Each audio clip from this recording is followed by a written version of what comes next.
त्याग सकते हैं। मेरे भैया पांचों पांडव, मैया कुंती, श्याम सुंदर, द्रौपदी चले हैं, पहुंचे हैं, जाकर के भीष्म पितामह के पास में पहुंचे। दाईं ओर पांचों पांडव खड़े हो गए, बाईं ओर मैया कुंती और द्रौपदी खड़ी हो जाती हैं। पैरों की तरफ श्याम सुंदर खड़े हो जाते हैं।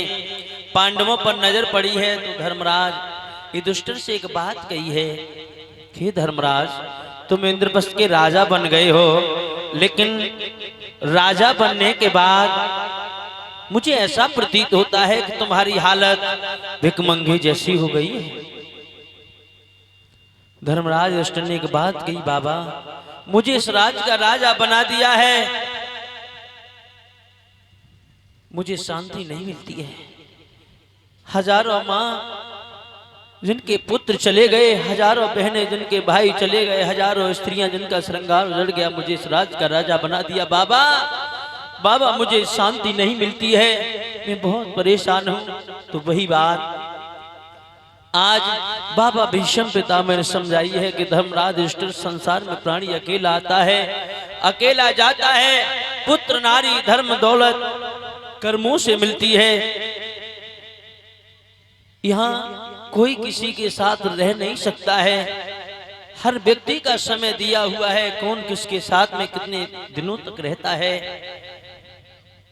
आप इस चीज के लिए निश्चिंत हो जाओ कि ये मेरा वो मेरा। आप इस राज के राजा बन गए हो तो आप धर्म के साथ इंद्रप्रस्थ का राज चलाओ।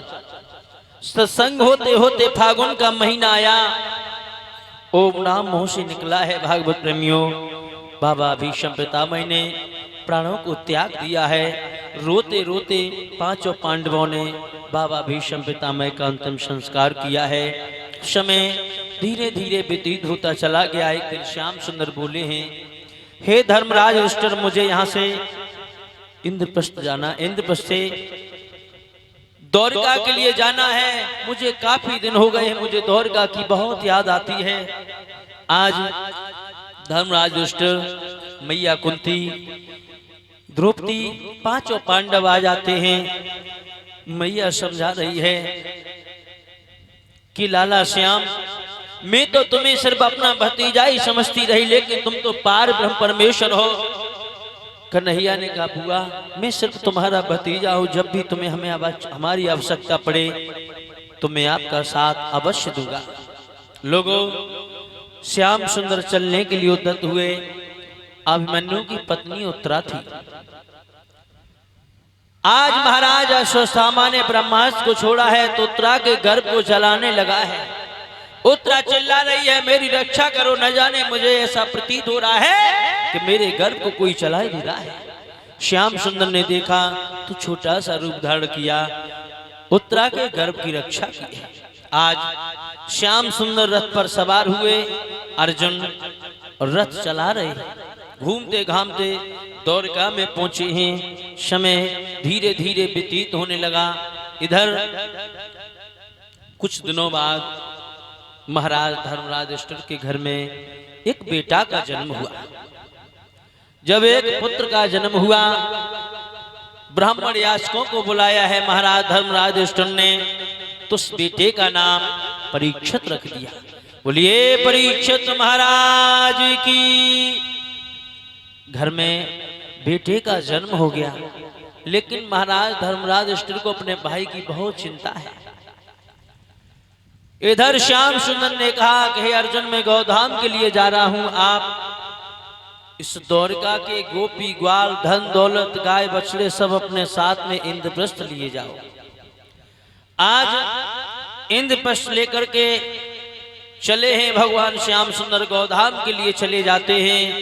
लोगों, चले आ रहे थे अर्जुन, रास्ते में भील मिल गए। जितना धन दौलत था सब लूट लिया। अर्जुन अपने धनुष पर बाण रख रहे हैं बार बार, लेकिन वो बाण निष्क्रिय हो जा रहा है। क्यों? श्याम के साथ में शक्ति छीण हो गई। अर्जुन बहुत बड़े बाणाधारी थे। जब युद्ध भूमि में युद्ध के लिए ललकारते थे तो बड़े बड़े वीर योद्धा रणभूमि छोड़ के भाग जाते थे। याद रखना, आज महाराज अर्जुन बहुत परेशान है और जब बुरा वक्त आता है,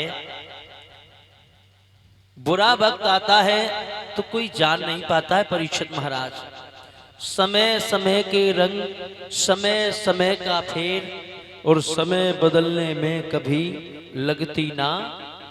याद रखना, समय का वो चक्र होता है, कब प्रभु की नजर पड़ जाए आप रंक से राजा बन जाओ, कब नजर हट जाए राजा से भिखारी हो जाओ, ये किसी ने नहीं जाना है। याद रहे लोगों, महाराज जब बुरा वक्त आता है तो बड़े बड़े वीर योद्धा धराशायी हो गए। समय का ऐसा चक्र होता है। याद रखना भागवत प्रेमियों, अरे बात मेरी बिल्कुल नए झूठी लाला और होनी है बलिवान विपत्तियां घर घर में यारो होनी है बलिवान विपत्तियां।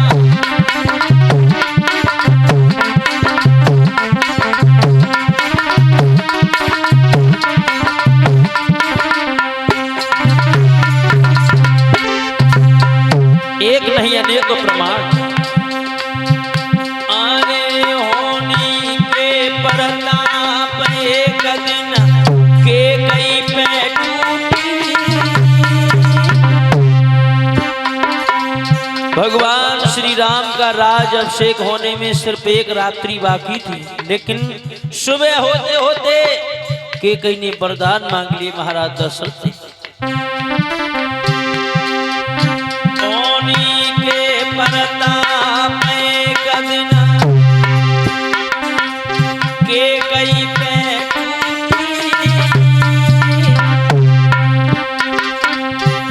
जन दियो राम बनवास न बजौत दशरथ की भैया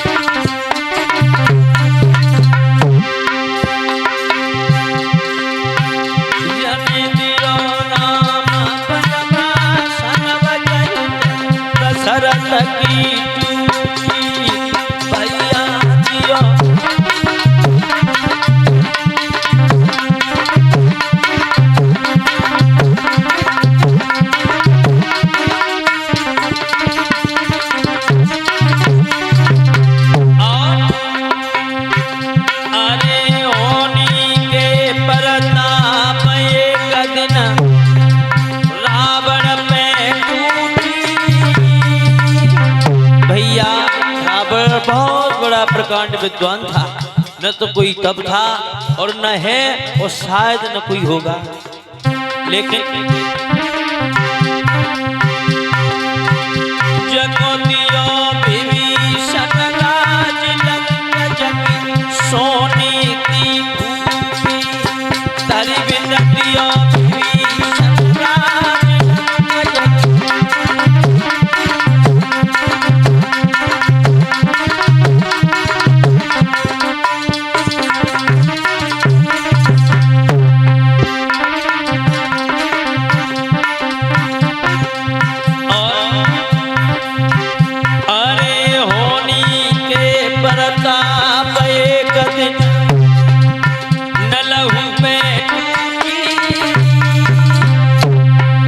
राजा नल बाबनगढ़ का राजा था, लेकिन ऐसा समय आया सोने को हाथ लगाता है तो वो भी मिट्टी हो जाता है।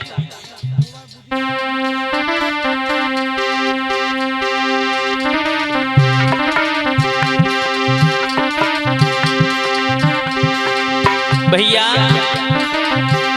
अरे होनी के प्रताप एक दिन न लहू पे भैया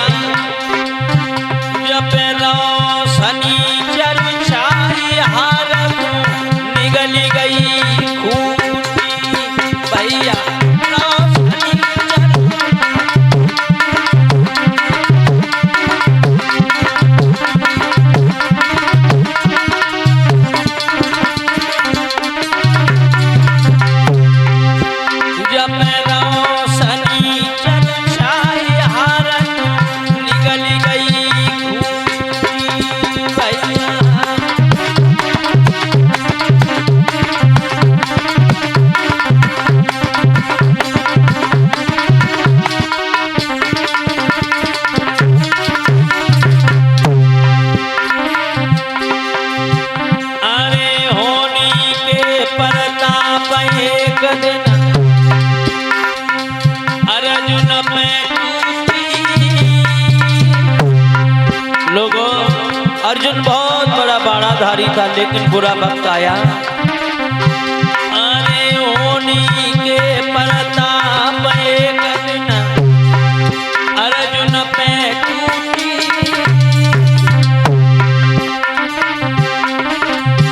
जगे बेई अर्जुन बेईमान गोपिका पीलन ने लूटी, भैया बेई अर्जुन बेई।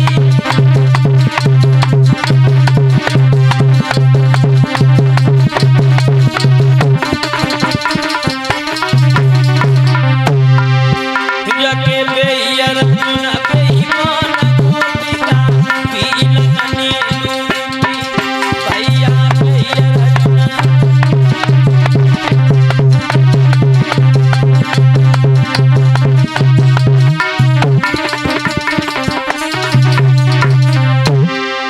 इसलिए लोगों, अरे अब करिए भजन उमरिया में भैया माया के दीवाने, अरे अब करिए भजन।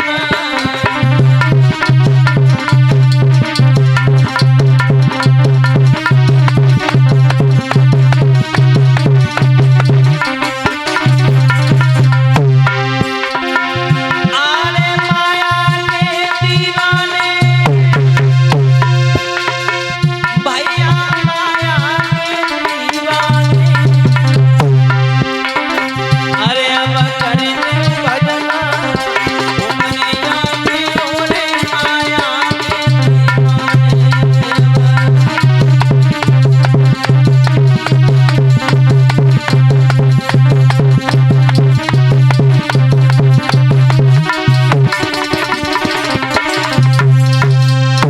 मेरे भैया। याद रहे, अर्जुन ने अपनी पूरी ताकत लगा दी, लेकिन समय के चक्र में जो पड़ जाए वो कभी बच नहीं सकता है। परीक्षित महाराज, मेरे तो एक बात समझ में आई, अरे समय समय की बात समय को परखे ज्ञानी, अरे काल समय में धूप कभौने बरसे पानी।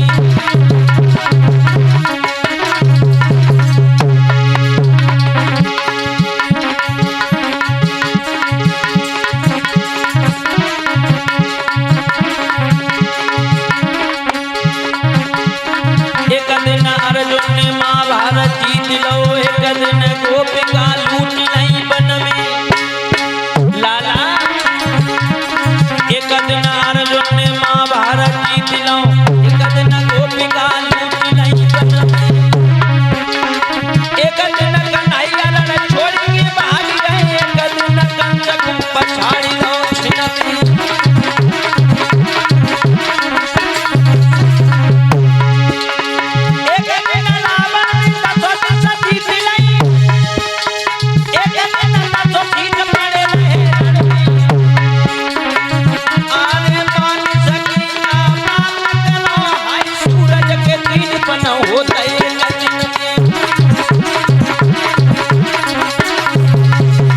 इसलिए आने बलिहारी बलिहारी लाला, समय की बलिहारी बलिहारी बलिहारी,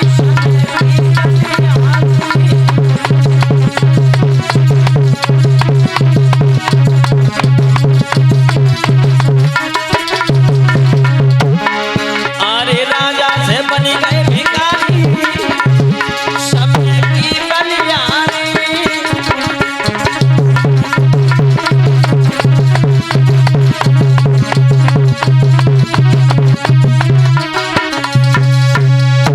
मेरे भैया, आज महाराज अर्जुन निष्क्रिय हो गए।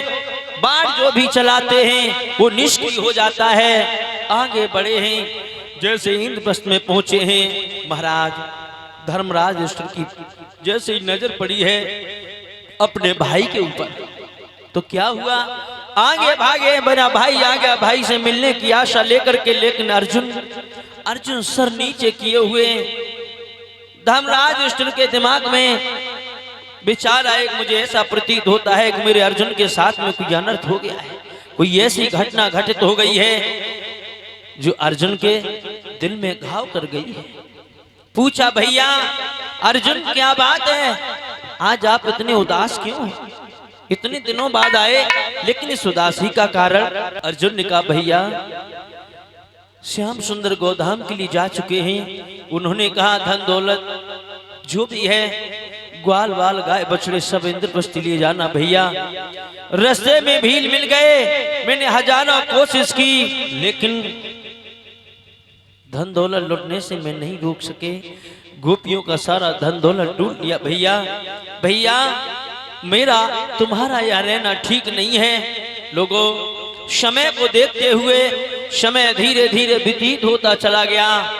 आज पांचों पांडवों ने, मैया कुंती और द्रौपदी, महाराज धर्मराज युधिष्ठिर ने अपने नाती परीक्षित को इंद्रप्रस्थ का राजा बनाया है। और राजा बनाने के बाद महाराज पांचों पांडव, मैया कुंती, द्रौपदी बोले यहाँ नहीं रहेंगे, भगवान का भजन करेंगे चल के। तो याद रखना भागवत प्रेमियों, जब पांचों पांडव चले तो समय कौन सा था? द्वापर का अंतिम समय था, अंतिम क्षण चल रहा था और कलयुग शुरुआत होने वाला था। पांचों पांडव जब चले,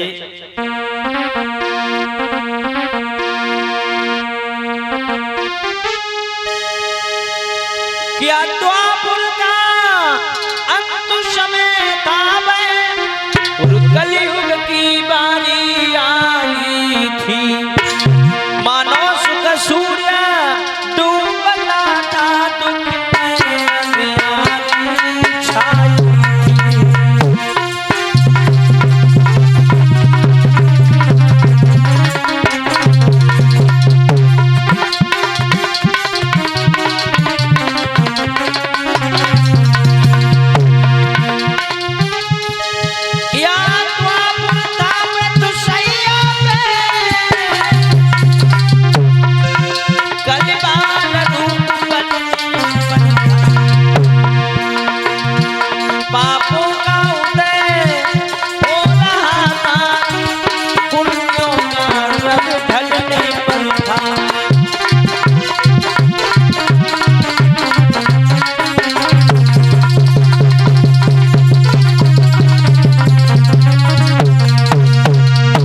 याद रहे लोगों, द्वापर का अंत समय था, वह कलयुग की बारी आई थी। मानो सुख सूर्य डूबता था, दुखमय अंधियारी छाई थी।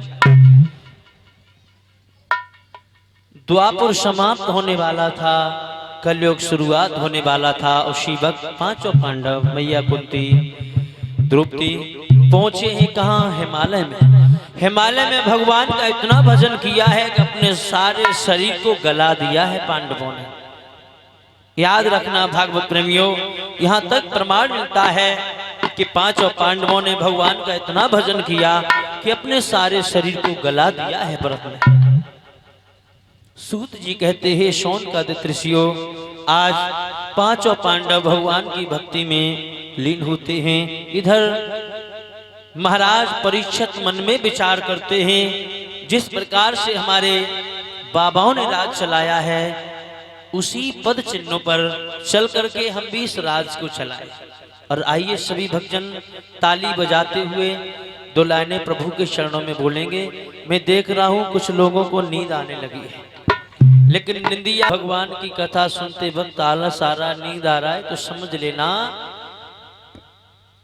कि दिन दशा ठीक नहीं चल रही। हाँ, ताली बजाते हुए सभी लोग बड़े भाव से बोलेंगे।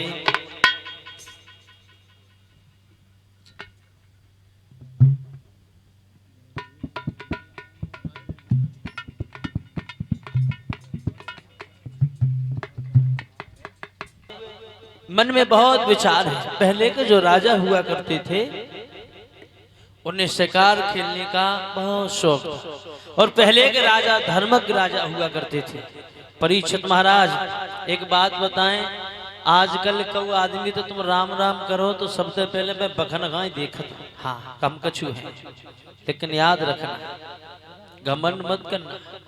आप आगे बढ़ रहे हैं, आपके मन में अगर घमंड आने लगा तो आप लिख के धर लें कि हमारी जिंदगी की उल्टी गिनती शुरुआत हो गई है, हमारी जिंदगी का नाश होने वाला है।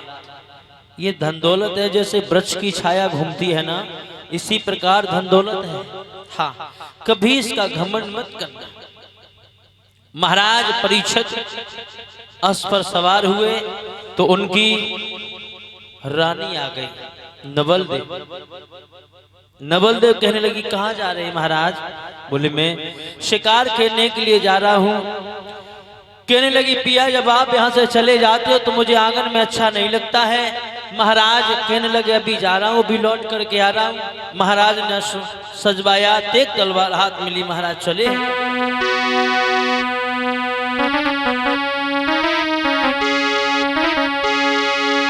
अरे सैया तो ना बाला देखो,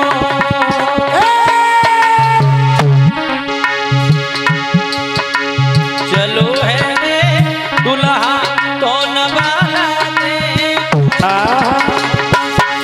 चलो है रे ऊपर पानी चला हो राजा के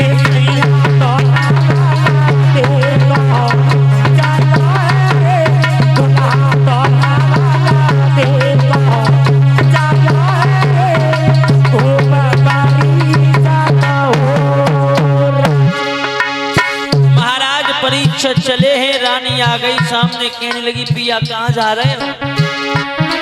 अरे दुल्हा तो ना बाला देखो, चलो है रे सैया तो ना बाला देखो, चलो है रे ऊपर परी चला हो राजा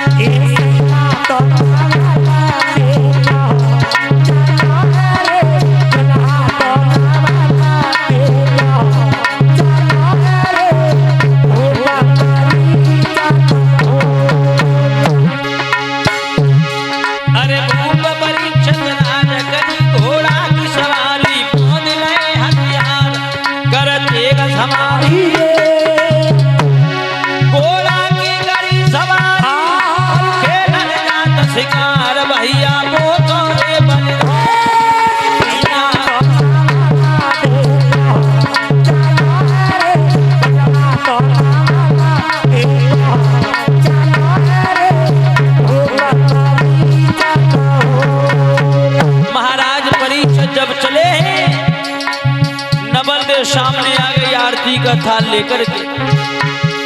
अरे नारी नवल दे चली आरती लेके आई, चौमुख दीपक जार धार सोने को लाई जली आरती तुम जल्दी लौट घर आइयो, ऐसे कह रही है घर तो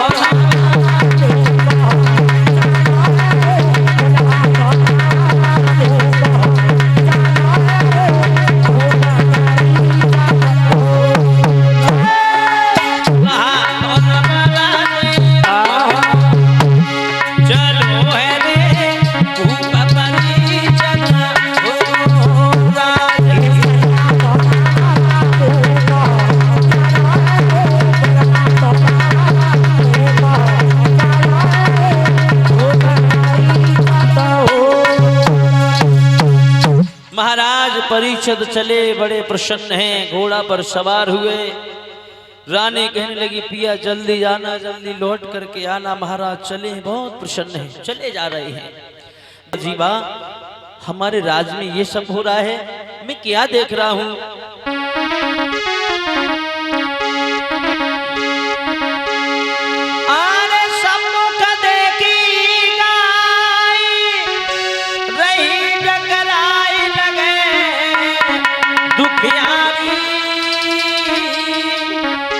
लाला और खेलता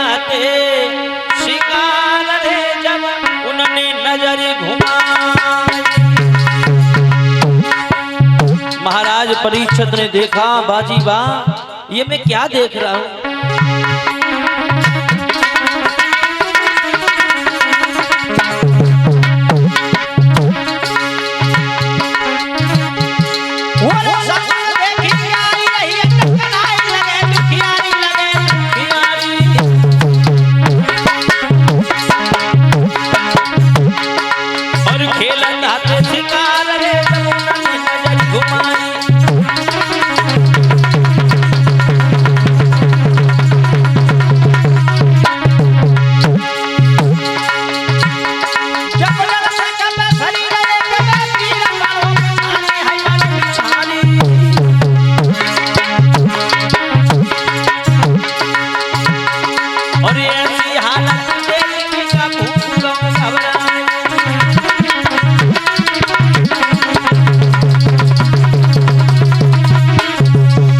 महाराज परीक्षित खड़े के खड़े रह गए। वो गाय रो रही है, उसके पीछे बैल भागा जा रहा है, उसके पीछे चांडाल है। कहती है गाय कोई ऐसा माँ का लाल हो जो आकर के मेरी रक्षा करे। गाय रो रही है, चिल्ला रही है। तो महाराज परीक्षित ने वही से जवाब दिया, माँ रो नहीं, क्यों चिंता कर रही हो, मैं तुम्हारी रक्षा करूंगा। वो माँ गाय रो रही थी और एक बात कह रही थी,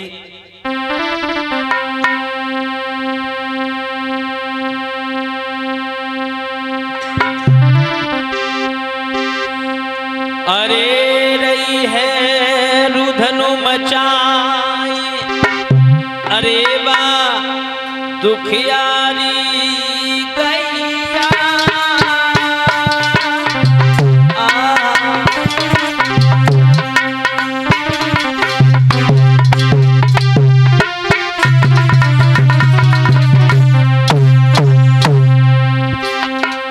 गाय रो रही है।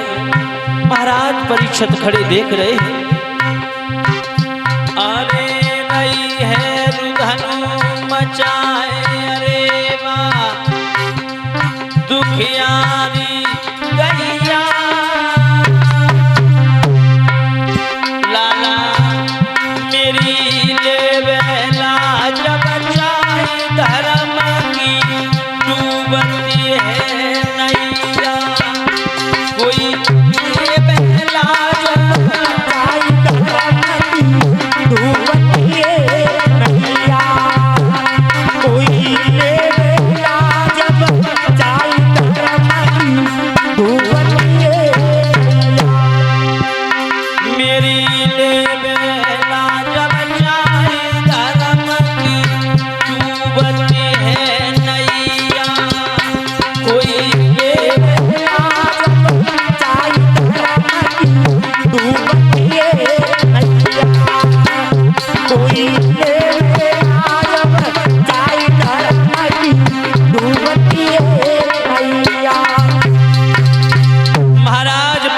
आगे बढ़े, कहने लगे माँ चिंता न करो, मैं तुम्हारी रक्षा करूंगा, माँ रो नहीं। अरे कहे तब अभिमन्यु छैया, हे माँ निकामन में धारी में तीर लाजरी बच जाएगी मैया, निकामन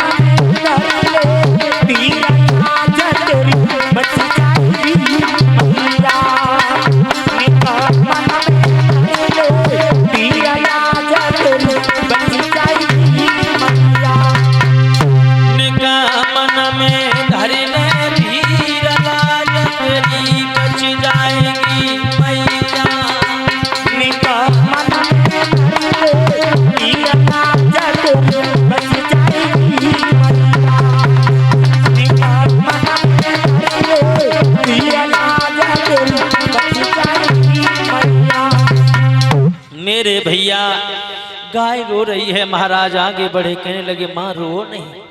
आगे पहुंचे हैं, आवाज लगाई, ओरे चांडाल अगर तूने दोबारा इस गाय पर हाथ उठाया तो मेरे से बुरा कोई नहीं होगा, अगर तूने हाथ उठाया तो उसी हाथ को हम काट देंगे।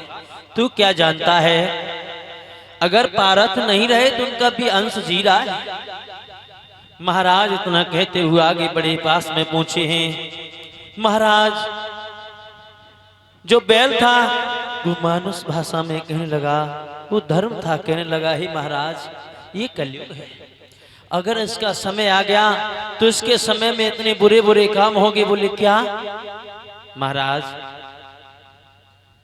पिता पुत्र का रिश्ता खत्म हो जाएगा, माँ की सेवा पुत्र नहीं करेगा, भाई बहन का रिश्ता खत्म हो जाएगा, बहुत बड़े कुकर्म हो गए। महाराज परीक्षित और धर्मराज की बात हो रही है। बात होते होते कलयुग आगे बढ़ा और हाथ जोड़ करके कहने लगा, हे राजन परीक्षित, क्या संसार में कोई ऐसा प्राणी है जिसके अंदर सारे गुण ही हो, अवगुण एक भी ना हो? या कोई व्यक्ति ऐसा संसार में जिसके अंदर सारे अवगुण हो, गुण एक भी ना हो? परीक्षित महाराज, संसार में ऐसा कोई प्राणी नहीं है जिसके अंदर सारे गुण होंगे, सारे गुण उसके अंदर कहीं न छिपा हुआ एक अवगुण जरूर होगा, और जिसके अंदर सारे अवगुण होंगे उसके अंदर कहीं न कहीं छिपा हुआ एक गुण अवश्य होगा, याद रखना। महाराज परीक्षित कहने लगे, तो आप क्या कहना चाहते? बोले महाराज आप हमें मार सकते हो, ये बात सही है, आप राजा हो हमें मार सकते हो, लेकिन हमारे से पहले हमारे 3 भाई आकर के चले गए हैं, उन्हीं का मैं चौथे नंबर वाला भाई हूँ। सतयुग, त्रेता, द्वापर में कलयुग, मुझे कलयुग कहते हैं महाराज। महाराज आपने इनके मुंह से हमारी बुराई सुनी है, अच्छी बात है, लेकिन मैं आपको बता दूं मेरे समय में सतयुग में मनुष्य की आयु 1 लाख वर्ष हुआ करती थी। कितनी? 1 लाख वर्ष। और तब व्यक्ति अल्पायु में नहीं मरता था, पूरी आयु होने के बाद ही मरता था।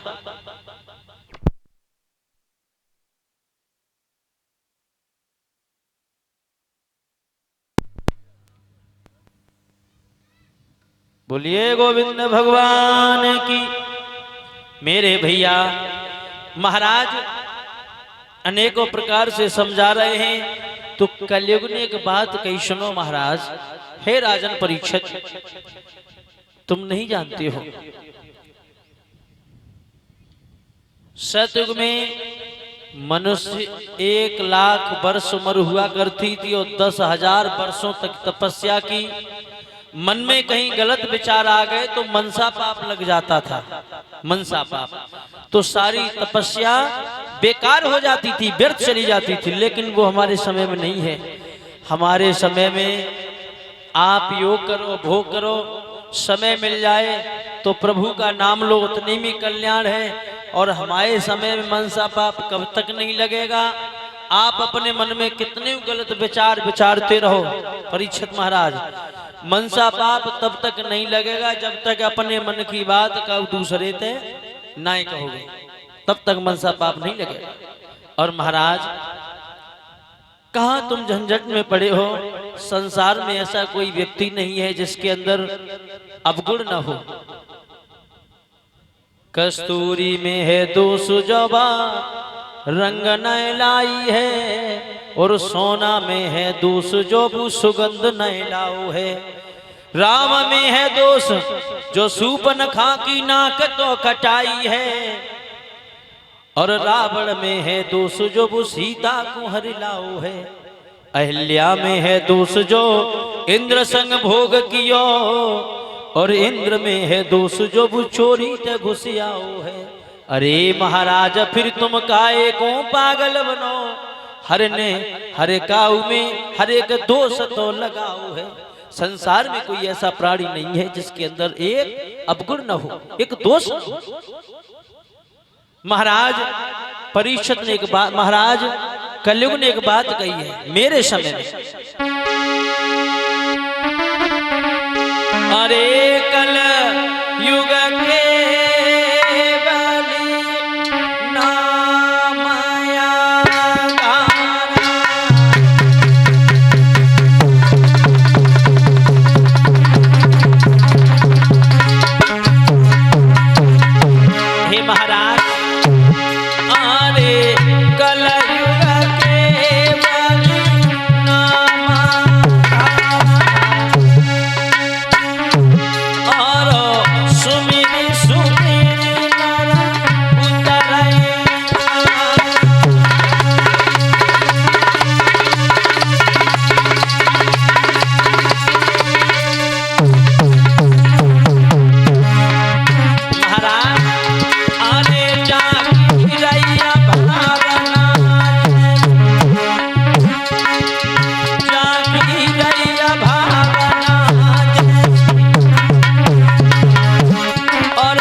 कलयुग केवल नाम आधारा और सुमेरे सुमेरे नर उतर पारा।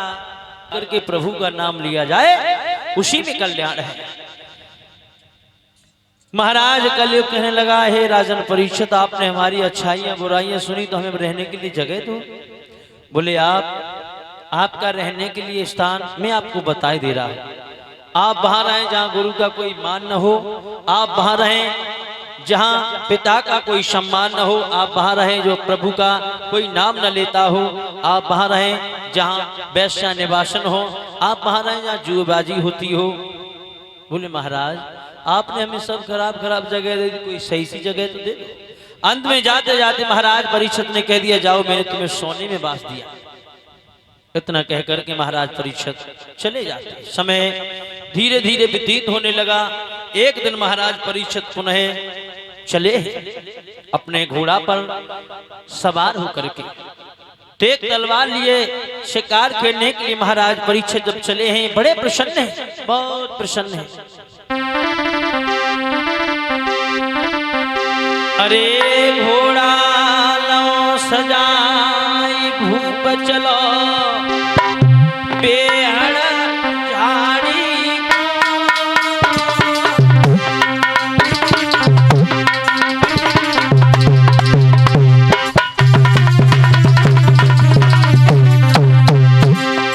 लाला बुतो खेलन जान शिकार खत जाए प्यारी प्यारी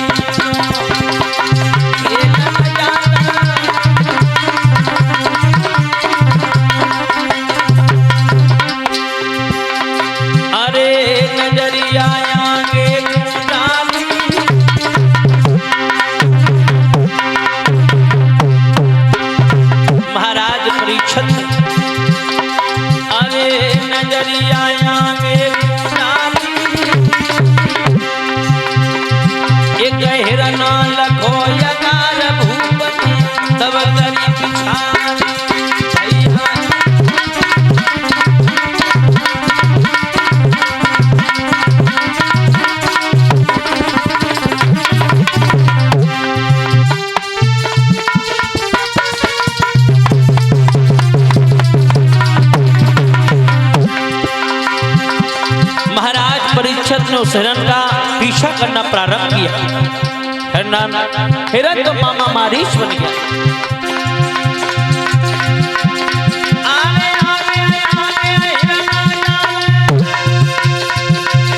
पीछे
याद रहे भागवत प्रेमियों, महाराज परीक्षित ने बहुत कोशिश की, लेकिन उस हिरण को नहीं पकड़ पाया। बनाए बैठा है, बोले अरे मानो नहीं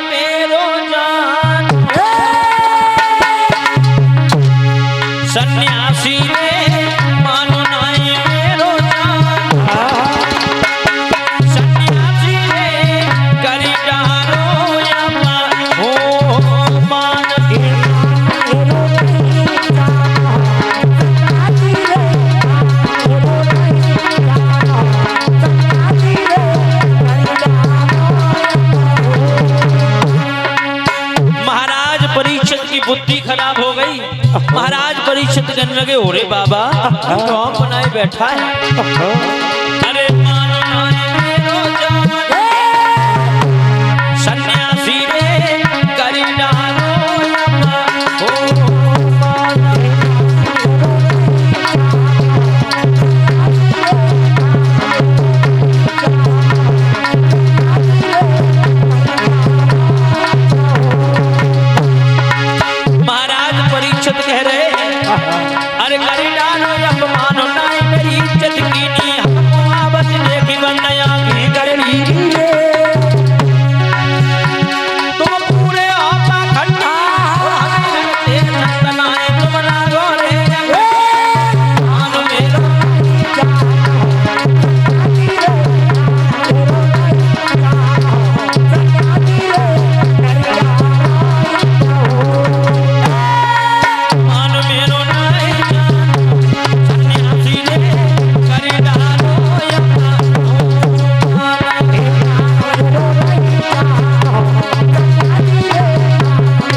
भैया महाराज परीक्षित ने अपने धनुष पर बाण रखा, वहीं एक मृत सर्प पड़ा हुआ था जिसका नाम था तक्षक। उठा के लोमर ऋषि के गले में डाल दिया। लेकिन याद रखना भागवत प्रेमियों, संत की निंदा कर फल ऐसा, जरे नगर नाथ कर जैसा। संत की निंदा करने के बाद जिंदगी में सुख चैन कभी मिल नहीं सकता, ये मेरा वादा है, याद रहे लोग। महाराज परीक्षित ने जैसे ही मृत सर्प डाला, कुछ बच्चे खेल रहे थे, उनके पुत्र थे श्रृंगी ऋषि। और श्रृंगी ऋषि बहुत तमोगुणी महात्मा थे, बताया है जाकर के। तो महाराज श्रृंगी ऋषि कहने लगे, ओरे राजा परीक्षित, तूने मेरे पिता के साथ में बेहुदा मजाक किया है।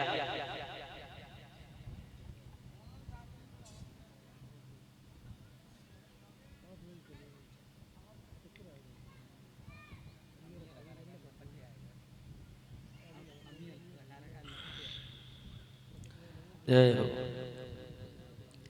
बोलिए गोविंद भगवान की। जो कोई दवा दबनवाई नहीं है। हाँ,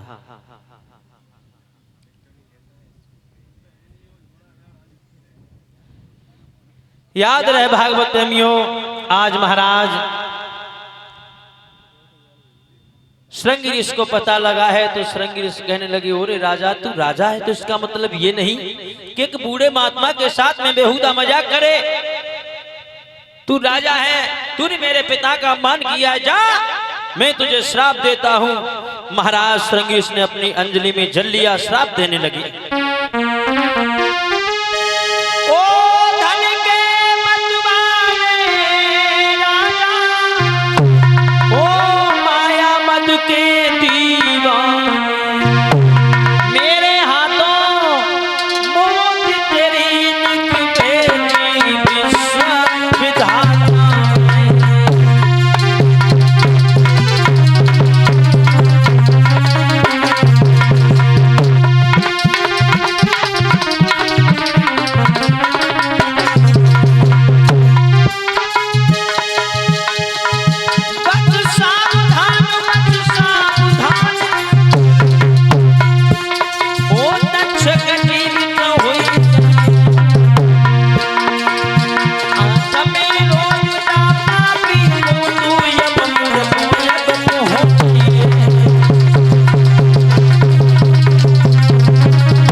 महाराज श्रृंगी ऋषि ने श्राप दिया, ओ माया मद के दीवाने, ओ धन के मत वाले राजा, तूने मेरे पिता का मान किया है, जा मैं तुझे श्राप देता हूं। यही तक्षक नाग तेरी मौत का कारण बनेगा, यही तुझे डसेगा, इसी के डसने से तेरी मृत्यु हो जाएगी। याद रखना भागवत प्रेमियों, महाराज परीक्षित को श्राप लगा।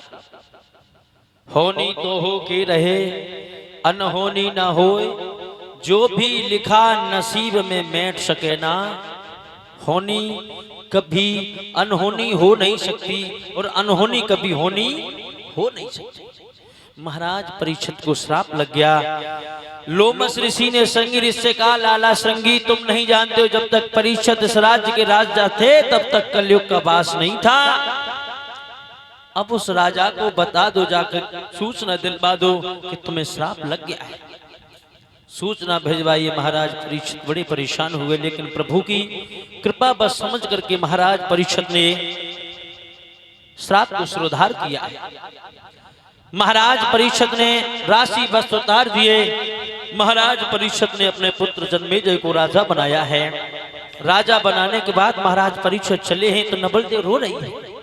देखिए लोगों, समय का वो चक्र होता था, कहाँ एक राजा आज एक भिखारी बन गया, एक सन्यासी बन गया। हमें तुम्हें भरोसा है कि ये शरीर मेरा है, ये पुत्र मेरा है, ये धन दौलत मेरी है, लेकिन ये सब झूठा है। ये शरीर बहुत दगाबाज है, जिसको हम दिनों रात साफ करते हैं, सुगंधित महक में तेल लगाते हैं, सुगंधित साबुन लगाते हैं। भरोसा ये मेरा है। लेकिन मेरी एक बात समझ में आई, याद रखना, किसी दिन खाक के अंदर हमें भी घर बनाना है।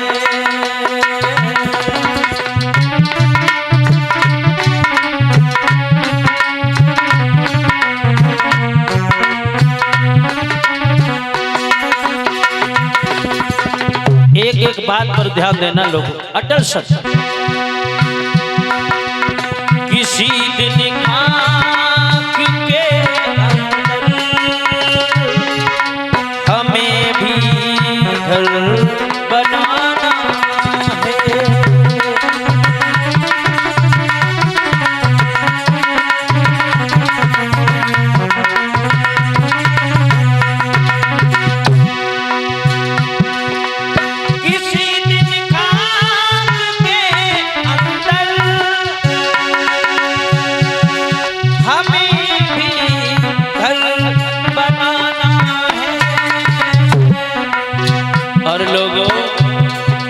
किसी के सामने अपना,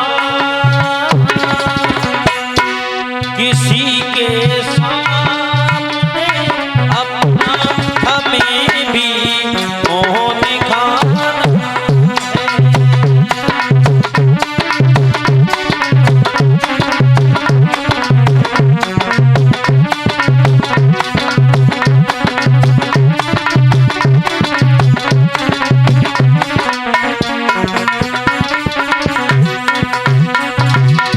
हमें तुम्हें सबको भरोसा, ये शरीर मेरा है।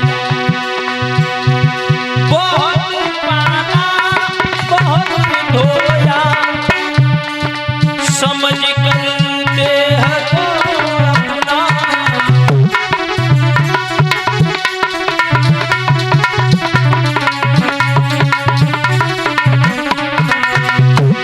बहुत पाला बहुत धोया, समझ कर देह को अपना।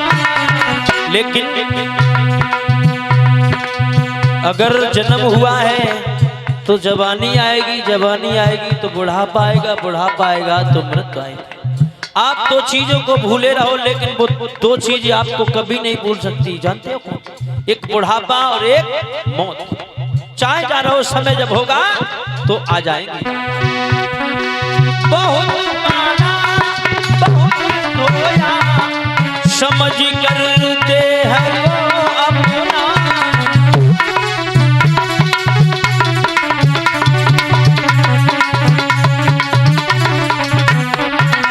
मगर अफसोस, मगर अफसोस इसको भी, ए भैया, मगर अफसोस इसको भी किसी दिन छूट जाना है।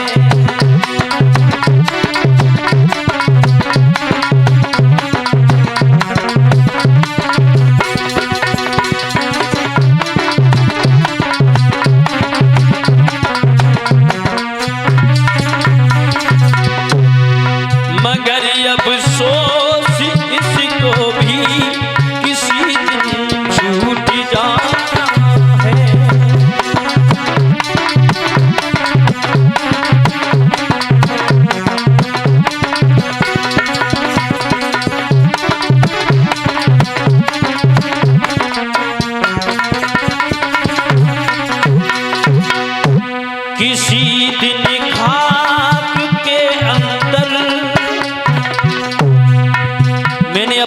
आंखों से देखा है परीक्षित महाराज। अंतिम संस्कार जो बाप अपने बेटों को 50 बीघा जमीन देकर के गया है ना, अंतिम में उसी बाप के अंतिम संस्कार के लिए जगह कोने में नहीं मिलती है।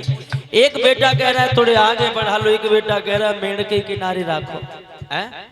चिता बनाने के बाद एक मिट्टी का ढेर बना दिया, लेकिन चौमासे की ऐसी बारिश हुई, लोग निकलते भैया फला व्यक्ति है, लेकिन एक बरसात का समय निकल के गया तो मिट्टी का ढेर वो भी प्लेन हो गया।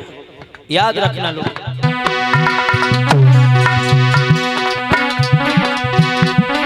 किसी दिन खाक के अंदर हमें भी घर बनाना है।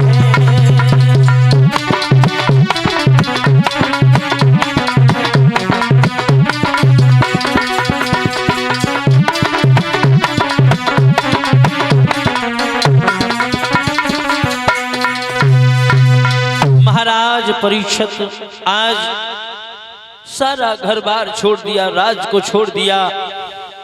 नवल दे रो रही है। देखिए लोगों, वही परीक्षित राजा अनेकों प्रकार के भोजन करने वाला, अनेकों रथ हाथी घोड़ा इत्यादि, लेकिन आज सब कुछ त्याग दिया है राजा ने। चला है, नवल दे रो रही है, लेकिन महाराज परीक्षित मना कर रहे हैं। बोले हे नवल दे, मेरा अब रहना ठीक नहीं है, मैं नहीं रह सकता हूं।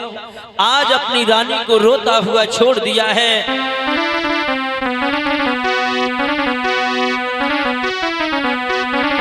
अरे घर रोबत छोड़ी नारी और बन को चलो भूमत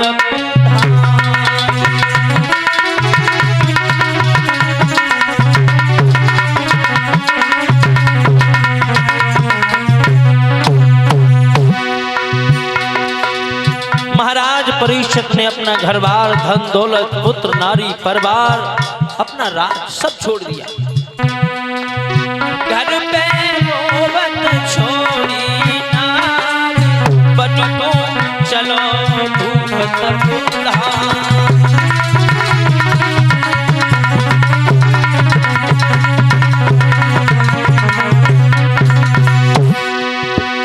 रहे हर से ध्यान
महाराज परीक्षित महाराज उनको आता हुआ देखा तो 88,000 ऋषि खड़े हो गए, दंडवत प्रणाम किया।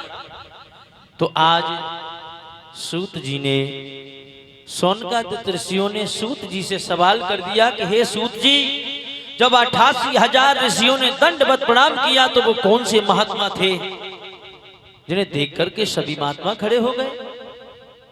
तो सूत जी कहने लगे, हे सोनकादित्य ऋषियों, आपने बहुत अच्छा प्रश्न किया है। मैं आपको अवश्य बताएंगे कि वो कौन ऋषि थे, कौन महात्मा थे। और सभी भक्तजन ताली बजाते हुए 2 लाइनें प्रभु के चरणों में बोलेंगे, उसके बाद आगे की कथा को श्रवण करें। कई लला नारद बड़े दिन में आए, बोले हाँ भैया, आपके कैसे पड़ी हो बाबा, कैसे पड़ी गले में मुंड माला, कैसे पड़ी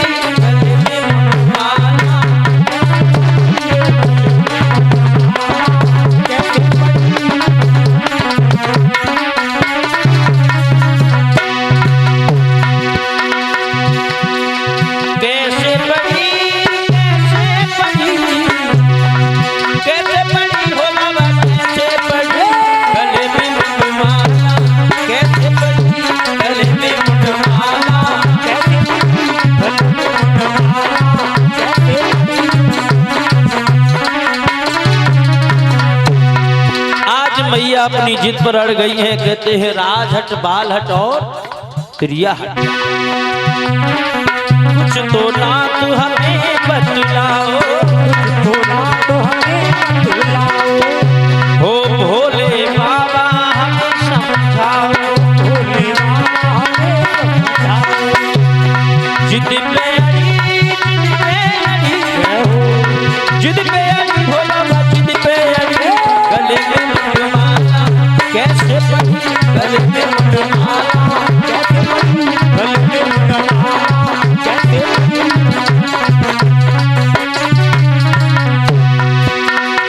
कैसे पड़ी, कैसे पड़ी, कैसे पड़ी हो बाबा, कैसे पड़ी।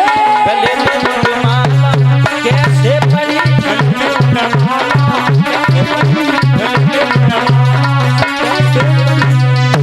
मेरे भैया आज भोले बाबा से मैया समझा करके कह रही है ना, तुम्हारे गले में मुंडों की माला पड़ी हुई, इसका क्या कारण है। तो भोले बाबा कान लगे, ऐसो करो थोड़ा भोजन तो ले आओ। बोले आज के बाद न कैलाश पर्वत पर आऊंगी, न खाना पकाऊंगी, न तुम्हारे लिए भांग घूटूंगी। हमें सिर्फ ये बताओ तुम्हारे गले में जो मुंडों की माला पड़ी है नाथ, क्या कारण है। मैं तुम्हारे लिए इतनी मेहनत करती हूँ, तुमने हमसे इतनी बड़ी बात छुपाई। तो भोले बाबा कान लगे, ऐसो करो थोड़ी सी भांग हमें दे दो। बोले नहीं, आज के बाद कोई काम नहीं करूंगी। और समझा करके बोली है,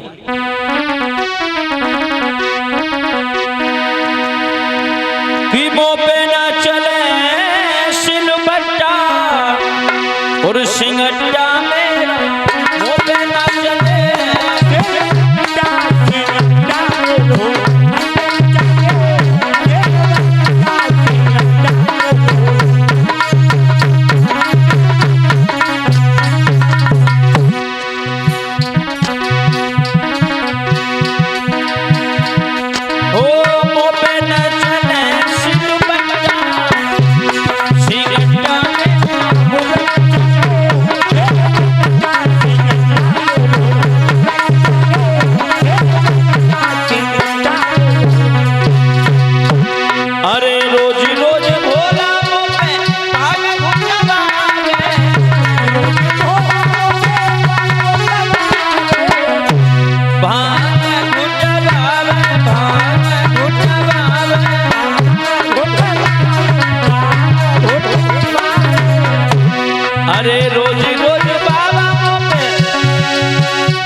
मैया कह रही हैं, बाबा हे नाथ, अगर आपने हमें इसका भेद नहीं बताया तो मैं इस कैलाश पर्वत कभी नहीं आऊंगी, न तुम्हारे लिए भोजन पकाऊंगी, न तुम्हारे साथ में रहूंगी। हो जो ना बात हमारी मानो, जो ना बात हमारी मानो, अरे बड़ी जाएगा बरटा सिंगटा मेरा,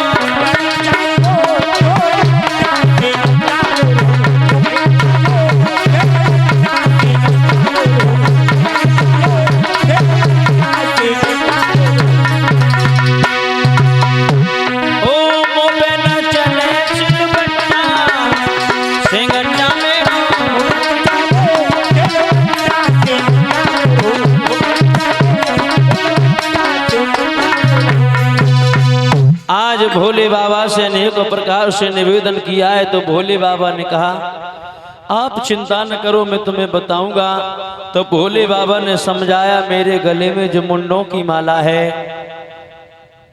ये सब तुम्हारे मुंड हैं। बोले मतलब? बोले तुम मरती रही, बारी बारी से तुम्हारे मुंड मुझे मिलते रहे, मैं अपने गले में धारण करता रहा। आज मैया ने गिनना प्रारंभ किया तो 108 मुंड। बोले 108 बार में मर गई आप? बोले हमने अमर कथा बनाई है, मैं अमर कथा जानता हूं। तो मैया समझा करके कहने लगी, नाथ हमें भी अमर कथा सुनाओ। भोले बाबा कहने लगे, धन्य है। आज मैया जिद पर अड़ गई, भोले बाबा से निवेदन किया कि नाथ हमें भी अमर कथा श्रवण कराओ। तो भोले बाबा ने अपनी जटाओं में से एक जटा उखाड़ करके जमीन में मारा। यक्ष नाम का तेज पुरुष बलवान पैदा हुआ, सामने हाथ जोड़ करके खड़ा हो गया। कहने लगा, पिताजी कहिए क्या मेरे लिए आदेश है? बोले आप ऐसा करो, सारे जंगल में आग लगा दो, कोई भी जीव जंतु पशु इत्यादि जिंदा नहीं रहना चाहिए। सारे जंगल में आग लगा दी, जीव जंतु पशु इत्यादि तड़प तड़प के मर गए। भूती का एक अंडा था, भोले बाबा नहीं समझ सके, तोती का अंडा मृगशाला के नीचे दब गया। भोले बाबा अमर कथा सुनाना प्रारंभ करते हैं और कथा सुनानी प्रारंभ की है भागवत प्रेमियों। तो मैया पार्वती सो गई हैं, लेकिन उस अंडे में बच्चा प्रकट हो गया। वो हुंका की वाणी देने लगा। क्या हुआ?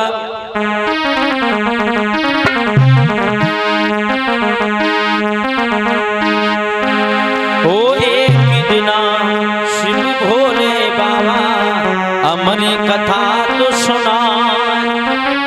सुनते सुनते गौरा मैया और धरती पर सोई जा,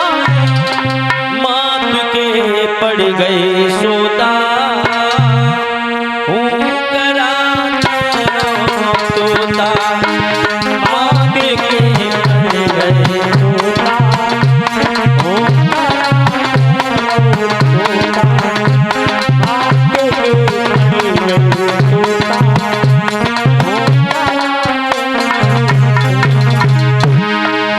एक दिना शिव भोले बाबा कथा तो सुना।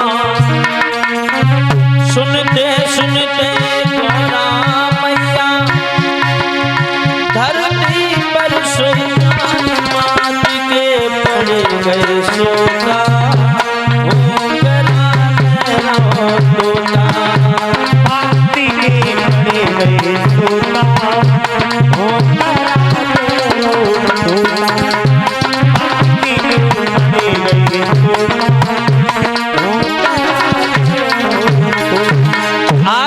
बाबा ने देखा, भोले बाबा ने देखा, सोई गई गौरा।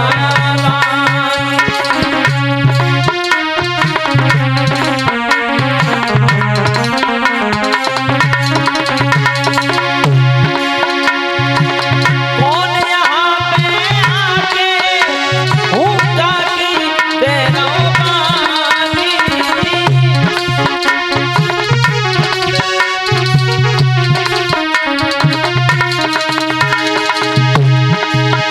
Oh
भोले बाबा ने देखा गौरा सो गई हैं, लेकिन हुंका की आवाज कहाँ से जा रही। मृगशाला को हटाया तो उसमें से तोता का बच्चा, तोता भागा है, उस अंडे में बच्चा प्रकट हो गया। आगे आगे तोता, पीछे पीछे भोले बाबा त्रिशूल लिए। व्यास जी की पत्नी अपने दरवाजे पर खड़ी हुई थी, उनको जमाई आई, उनके मुंह में तोता चला गया। व्यास जी के घर पर धुनी को रमा दिया। व्यास जी जैसे ही आए, कहा प्रभु आप? बोले आपके घर में तोता है, आपके घर में कुछ चोर आ गया है। बोले चोर? सारा वृतांत बताया। तो व्यास जी ने कहा प्रभु तोता ने आपकी कथा को श्रवण किया, और कथा किसके लिए आपने बनाई है? बोले श्रवण करने के लिए। तो उस तोता का कुछ हो नहीं सकता। याद रखना भागवत प्रेमियों, भोले बाबा चले आते हैं, धीरे धीरे समय व्यतीत होने लगा। आज व्यास जी कहते हैं बेटा बाहर आओ, क्यों अपनी माँ को पीड़ा दे रहे हो? तो अंदर से आवाज आई, हे पिताजी, इस संसार को 2 घड़ी के लिए निर्मोह कर दिया जाए, किसी को किसी के प्रति मोह नहीं होना चाहिए, उसी वक्त मेरा जन्म हो जाएगा। मेरे भैया आज भोले बाबा, आज व्यास जी ने जब ये शब्द सुने हैं तो व्यास जी भागे हैं ब्रह्मा जी के पास में। ब्रह्मा जी ने विष्णु भगवान से कहा तो संसार 2 घड़ी के लिए निर्मोह किया गया है। उसी बीच में महाराज सुख माने होता है तोता, और देव माने होता है देव। महाराज एक बच्चे का जन्म हुआ जिसका नाम पड़ा सुखदेव। बोलिए सुखदेव भगवान की। याद रखना भागवत प्रेमियों, वही महाराज सुखदेव जब व्यास जी के यहाँ, सुखदेव व्यास नंदन पुत्र, आज महाराज पहुंचे हैं जाकर के, तो 88,000 जो ऋषि थे वो सब खड़े हो गए हैं। तो वही महाराज सुखदेव थे जिन्होंने महाराज परीक्षित को श्रीमद् भागवत कथा का रसास्वादन करवाया है। याद रहे भागवत प्रेमियों, सुखदेव भगवान जब पहुंचे हैं तो महाराज व्यास नंदन श्री सुखदेव जी को उच्च आसन पर बैठाया गया। उन्होंने कहा हे राजन परीक्षित, आपको वास्तविक मोक्षता प्राप्त करनी है तो सर्वप्रथम कथा किस प्रकार श्रवण करनी चाहिए। किसी भी व्यक्ति को कथा सुनते वक्त कभी भी ऊंच नीच का भाव नहीं होना चाहिए, कभी एक दूसरे के प्रति द्वेष भावना नहीं होनी चाहिए, कभी ये नहीं होना चाहिए कि मेरे पास धन दौलत ज्यादा है, सामने वाला बहुत गरीब है। ऐसा भाव लेकर के जो व्यक्ति कथा श्रवण करते हैं उनको कथा सुनने का कोई हक, कोई ही फल प्राप्त नहीं होता है। याद रहे भागवत प्रेमियों, आज महाराज व्यास नंदन श्री सुखदेव जी ने राजन परीक्षित को कथा श्रवण कराई है, और सभी भक्तजन ताली बजाते हुए प्रभु का प्यारा सा भजन बोलेंगे। उसके बाद ठाकुर जी का भोग लगाएंगे, उसके बाद आरती। कल सभी लोग ज्यादा से ज्यादा संख्या में आए। कल सती चरित, शिव चरित, महाराज ध्रुव चरित की आप लोगों को कथा श्रवण कराई जाएंगी, तो सभी लोग ज्यादा से ज्यादा संख्या में आए। बोलिए